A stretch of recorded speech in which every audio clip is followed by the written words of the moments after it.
ಪರಮ ಪೂಜ್ಯ ಶ್ರೀ ಶ್ರೀ ಶಿವಕುಮಾರ ಮಹಾಸ್ವಾಮಿಗಳವರ ಪುಣ್ಯಸ್ಮರಣೆಯ ಕಾರ್ಯಕ್ರಮದಲ್ಲಿ ನಿನ್ನೆ ದಿವಸ ನಾನು ಭಾಗವಹಿಸೋದಕ್ಕಾಗಿರಲಿಲ್ಲ. ಅದಕ್ಕಾಗಿ ಇವತ್ತು ಬಂದು ನನ್ನ ಗೌರವ ಸಮರ್ಪಣೆಯನ್ನು ಅವರಿಗೆ ಮಾಡಿದ್ದೇನೆ.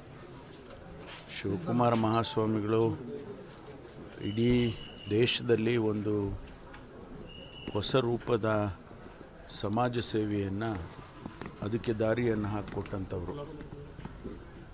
ಅನ್ನದಾಸೋಹ ಮತ್ತು ವಿದ್ಯಾದಾಸೋಹ ಎರಡನ್ನೂ ಕೂಡ ಜೊತೆಯಲ್ಲಿ ತೆಗೆದುಕೊಂಡು ಹೋಗಿ ಈ ದೇಶದ ಮುಂದಿನ ಭವಿಷ್ಯದ ಮಕ್ಕಳು, ಭವಿಷ್ಯದ ಪ್ರಜೆಗಳನ್ನು ತಯಾರು ಮಾಡುವಂಥ ರೀತಿಯಲ್ಲಿ ಅವರಿಗೆ ಒಂದಿಷ್ಟು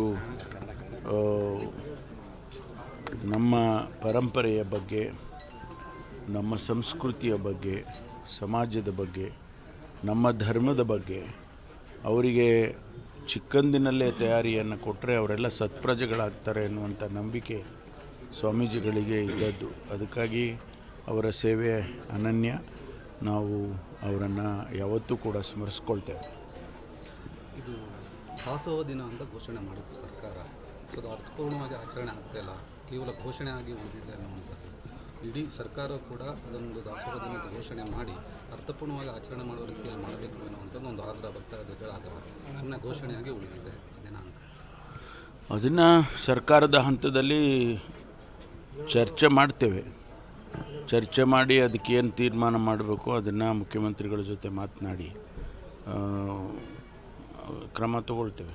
ವೀರಾಪುರದಲ್ಲೂ ಕೂಡ ಪುತ್ಥಳಿ ನಿರ್ಮಾಣ ಕಾರ್ಯ ನೆನೆಯುವುದಕ್ಕೆ ಬಿದ್ದಿರುವಂಥದ್ದು ಅರ್ಧಕ್ಕೆ ನಿಂತಿದೆ. ಯಾಕೆ ಸರ್ಕಾರ ಮುತುವರ್ಜಿ ವಹಿಸ್ತಾ ಇಲ್ಲ? ಅದು ನನಗೆ ಗಮನದಲ್ಲಿರಲಿಲ್ಲ. ನಾನು ಮುಖ್ಯಮಂತ್ರಿಗಳ ಜೊತೆ ಮಾತಾಡಿ ಈ ಬಾರಿ ಹಣ ಬಿಡುಗಡೆ ಮಾಡ್ತಕ್ಕಂಥ ಕೆಲಸ ಮಾಡ್ತೀವಿ. ಯಾಕೆಂದರೆ ಈಗ ಬಡ್ಜೆಟ್ನಲ್ಲಿ ಅದಕ್ಕೆ ಪ್ರೊವಿಷನ್ ಮಾಡಬೇಕು. ಬರುವಂಥ ಮಾರ್ಚ್ ಬಡ್ಜೆಟ್ನಲ್ಲಿ ಅದಕ್ಕೆ ಹಣ ಕೊಡಿಸೋದಕ್ಕೆ ನಾನು ಮುಖ್ಯಮಂತ್ರಿಗಳಿಗೆ ತಿಳಿಸ್ತೇನೆ.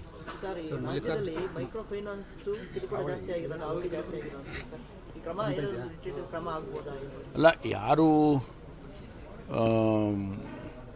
ಅದರಲ್ಲಿ ಸಿಕ್ಕಾಕ್ಕೊಂಡು ಪೊಲೀಸ್ಗೆ ಕಂಪ್ಲೇಂಟ್ ಕೊಟ್ಟರೆ ಅದಕ್ಕೆ ತತ್ಕ್ಷಣ ನಾವು ಅದಕ್ಕೆ ಕ್ರಮ ತಗೊಂಡು ಅದಕ್ಕೆ ಇನ್ವೆಸ್ಟಿಗೇಷನ್ ಮಾಡಿ ಅವರು ಯಾವ ರೀತಿ ಮೋಸ ಮಾಡಿದ್ದಾರೆ ಜನಗಳಿಗೆ ಅನ್ನೋದ್ರ ಬಗ್ಗೆ ಈಗಾಗಲೇ ಭಾಳಷ್ಟು ಕಡೆ ನಾವು ಕೇಸ್ಗಳು ಮಾಡಿದ್ದೇವೆ.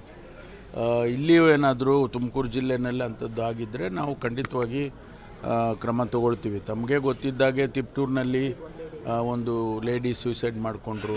ಇಲ್ಲಿ ಕೂಡ ಅದೇ ರೀತಿ ಒಂದೆರಡು ಇನ್ಸಿಡೆಂಟ್ಗಳಾಯಿತು. ಅದಕ್ಕೆಲ್ಲ ಕ್ರಮ ತೊಗೊಂಡಿದ್ದೀವಿ. ನಾವು ಅವ್ರ ಮೇಲೆ ಕೇಸ್ಗಳು ಬುಕ್ ಮಾಡಿಕೊಂಡು ಅವರಿಗೆಲ್ಲ ಏನು ಕಾನೂನು ಪ್ರಕಾರ ಕ್ರಮ ತೊಗೋಬೇಕು ಅದೆಲ್ಲ ತೊಗೊಂಡಿದ್ದೀವಿ. ಆದರೆ ಇಡೀ ರಾಜ್ಯದಲ್ಲಿ ಅಂಥ ಘಟನೆಗಳು ನಡೆದಾಗೆ ನಾವು ತಡಿಬೇಕು. ಅದು ತಡೆಯೋದಕ್ಕೆ ನಮಗೆ ಮೊದಲೇ ಗೊತ್ತಾಗೋದಿಲ್ಲ. ಮಾನಿಟ್ರ್ ನಾವು ಪೊಲೀಸ್ ಇಲಾಖೆಯವರು ಕಂಪ್ಲೇಂಟ್ ಬಂದಾಗ ಅಷ್ಟೇ ಮಾಡ್ತಾರೆ, ಇಲ್ಲದೇ ಇದ್ದರೆ ಅವರು ಮಾನಿಟ್ರ್ ಮಾಡೋಕ್ಕಾಗೋದಿಲ್ಲ.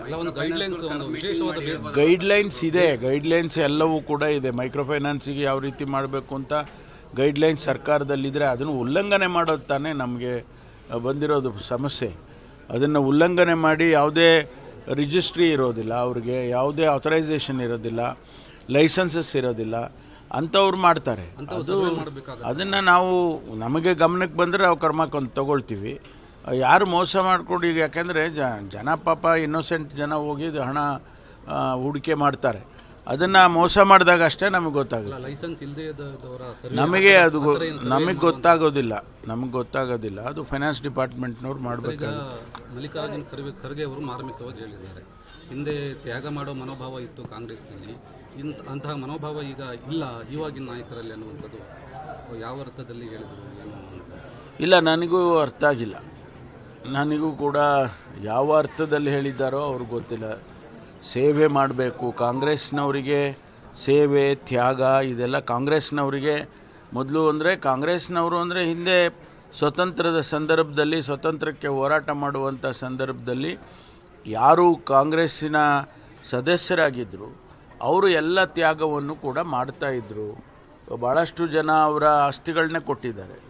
ಪಂಡಿತ್ ಜವಾಹರ್ಲಾಲ್ ನೆಹರೂರವರ ತಂದೆ ಮೋತಿಲಾಲ್ ನೆಹರು ಅವರು ಇಡೀ ಆಸ್ತಿಯನ್ನೇ ಬರ್ಕೊಟ್ಬಿಟ್ರು. ಆ ಥರ ಎಲ್ಲ ಬಹಳಷ್ಟು ಜನ ಇಡೀ ದೇಶದಲ್ಲಿ ಮಾಡಿದ್ದಾರೆ. ಅಂಥ ತ್ಯಾಗಗಳು, ಬಲಿದಾನಗಳು, ಆಮೇಲೆ ಇವೆಲ್ಲ ಕಡಿಮೆ ಆಗಿದ್ದಾವೆ ಆಧುನಿಕ ಸಮಾಜದಲ್ಲಿ ಅನ್ನೋ ಅರ್ಥದಲ್ಲಿ ಹೇಳಿದ್ದಾರೆ ಅಂದರೆ ನಾನು ಅರ್ಥ ಮಾಡ್ಕೊಂಡಿದ್ದೀನಿ. ಅಲ್ಲ, ಕಾಂಗ್ರೆಸ್ನಲ್ಲಿ ಆ ಥರ ಸಂಪ್ರದಾಯ ಕಡಿಮೆ ಆಗಿದೆ ಅನ್ನುವಂಥದ್ದು, ಅದೇನ ಮನೋಭಾವ ಕಡಿಮೆ ಆಗಿದೆ ಅನ್ನುವಂಥದ್ದು. ಕಾಂಗ್ರೆಸ್ನಲ್ಲೇ ಅಲ್ಲ, ಇಡೀ ಸಮಾಜದಲ್ಲಿ ಹಾಗಾಗಿದೆ. ಕಾಂಗ್ರೆಸ್ನಲ್ಲೂ ಸ್ವಾಭಾವಿಕವಾಗಿ ಕಡಿಮೆ ಆಗಿದೆ. ಈಗ ಡಿ ಸಿ ಎಂ ಅವರು ಹೇಳ್ತಾ ಇದ್ದಾರೆ, ತನಗೇನು ಅಧಿಕಾರದ ದಾಹ ಇಲ್ಲ, ತಾನು ಇನ್ನು ಮುಂದೆ ಕೂಡ ಕಾಯ್ತೀನಿ ಅನ್ನುವಂಥದ್ದು ಹೇಳ್ತಾರೆ. ರಾಜಕೀಯ ಹೇಳಿಕೆ ಮಾಡಲ್ಲ. ಸರ್, ಈ ಅನ್ನಭಾಗ್ಯ ಯೋಜನೆ ಇದು ಅಕ್ಟೋಬರ್ ನಂತರ ಹಣನೇ ಬಂದಿಲ್ಲ ಸರ್. ಅಂದರೆ ಅಲ್ಲ, ಈಗ ಅದು ನೋಡೋಣ. ಈಗ ಬಡ್ಜೆಟ್ ಹತ್ರ ಬರ್ತಾ ಇದೆಯಲ್ಲ, ಸಾಮಾನ್ಯವಾಗಿ ಈ ಮಾರ್ಚು ಹತ್ತತ್ರ ಬಂದಾಗೆಲ್ಲ ಈ ಬಿಲ್ಗಳು ಪೇಮೆಂಟ್ಗಳು ಮಾಡೋದು, ಬಿಲ್ಗಳದ್ದು ಎಲ್ಲ ನಿಧಾನ ಆಗುತ್ತೆ, ಒಂದೇ ಸಾರಿ ಮಾಡಿಬಿಡ್ತಾರೆ. ಅದನ್ನು ನೋಡಿಕೊಂಡು ತ್ವರಿತವಾಗಿ ಮಾಡೋದಕ್ಕೆ ಪ್ರಯತ್ನ ಮಾಡ್ತೀನಿ ನಾನು. ಡಿನ್ನರ್ ಮೀಟಿಂಗ್ ಅಂತ ಯಾವಾಗ sir? No political statements. Guarantee news, ಸುದ್ದಿ ಖಚಿತ, ನ್ಯಾಯ ನಿಶ್ಚಿತ.